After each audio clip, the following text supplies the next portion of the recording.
awitin para sa'yo.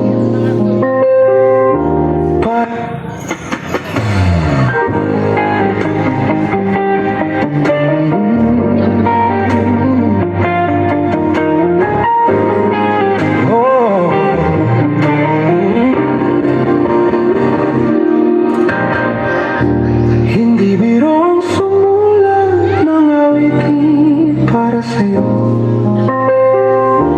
Para akong isang siraulong hilot-lito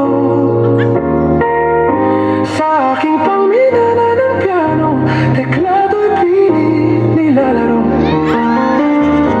Baka sakaling mayroong tonong bigla na lang umusbong.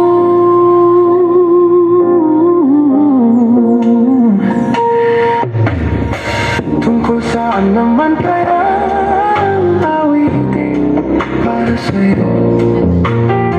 Hindi biro ang gawing sukat ng titik sa tono. 10 manaking